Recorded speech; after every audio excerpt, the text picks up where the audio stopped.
This is a 2026 Kawasaki Sherpa S ABS, the return of a name we haven't seen since 2009. At first glance, it's a beige, low-power dual sport and not exactly the bike you'd expect Kawasaki to bring back for 2026. But there's more going on here. In this video, I'll cover short rider fit, sound test, full specs, fuel economy, pros and cons, and by the end, you'll see why Kawasaki brought the Sherpa back, and whether it actually makes sense for riders today. If you told me that I would ever be excited about a beige dual sport, I would have laughed. Beige on a bike? But then I saw this one, and I do have to admit, I got a little bike curious. The Sherpa name last showed up on the Super Sherpa 250 back in 2009. And now Kawasaki's brought it back on the KLX 230 platform. Instead of chasing motocross styling, the Sherpa S has a simpler utilitarian look that feels more about riding than showing off. And for 2026, there are two versions, the taller KLX 230 DF ABS and this, which is the S ABS with the lower seat height that makes it the approachable one. Power comes from a 233cc air-cooled, fuel-injected single-cylinder engine making 17 horsepower at 8,000 RPMs and 13.3 pound-feet of torque at 6,400 RPMs. You're not breaking any speed records. It tops out at about 75 miles per hour, so it's not the most highway-friendly bike, but it is great for back roads and trails. And with a 6-speed transmission, you get about 65 to 70 miles per gallon, which in this economy is pretty good. The super approachable part comes from the 32.5-inch seat height, which is honestly super low for dual sports. Even with that, you still get 8.5 inches of ground clearance and a proper 21-inch front and 18-inch rear wheel setup. Suspension is a 37mm fork with 6.2 inches of travel and a unitrack rear shock with 6.6 inches.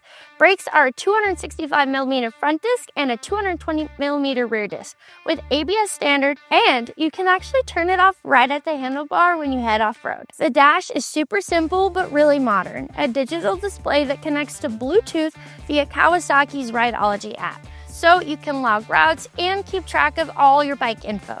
You also get a stacked LED headlight, plus handguards and an aluminum skid plate from the factory. I'm 5'3" with a 27-inch inseam, and I accidentally wore tall shoes today. But without these, I can tiptoe on both sides, but it doesn't feel intimidating. And in normal shoes, I can get the ball of my foot down really comfortably. The upright position feels super natural, and the seat is a lot more comfortable than I expected.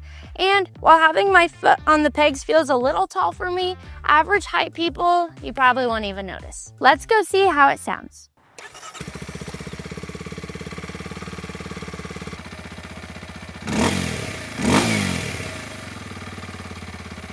The sound is mellow and easygoing, not loud, not aggressive, just smooth and predictable, like the power delivery itself. The design details were a lot better than I expected. The frame has a champagne sparkle finish that looks amazing in the sun. And the graphics mix a little bit of matte and gloss, which I really like, so the beige bodywork doesn't feel flat. The turn signals are actually decent compared to most. They have like a cool kind of crystal pattern on them. Actually, way decent compared to most stock dual sport turn signals. Another couple of things I noticed that really stood out to me is that in the front, you actually have a grab bar, which is super helpful for new riders. I really like these DID Dirt Star wheels, and the cool thing is that on the rear, they made it so that you can actually change a spoke without having to remove the tire. I love less work. If you look down here, this is a kickstand sensor. So if you're a new rider, it's way safer to know that you're not going to take off with your kickstand down. And if you have enough swag to get a backpack, you have some passenger pegs on this beige beast. For only $5,699, you are getting a ton of the pros like the approachable seat height, lightweight, switchable ABS, Bluetooth, and a ton of tech, along with the Kawasaki Ergo Fit. Honestly, I really like it. However, nothing is perfect. It's a low horsepower bike, so don't expect anything crazy. It's not the bike for you if you're looking for some serious power. The biggest thing though is I love the beige, but if you're not a beige person, I'm sorry, but this is the only color. If you want to go further and make this bike even sicker and even lighter, the aftermarket will have options. Bigger tanks, stronger racks, upgraded guards, lighting, exhaust, and with a few mods, this could easily be a lightweight adventure bike or a daily commuter trail bike. So, who is this bike for? New riders, shorter riders who usually can't reach dual sports, commuters who want something fun on the weekend, or anyone who doesn't want the size and hassle of a full-size adventure bike.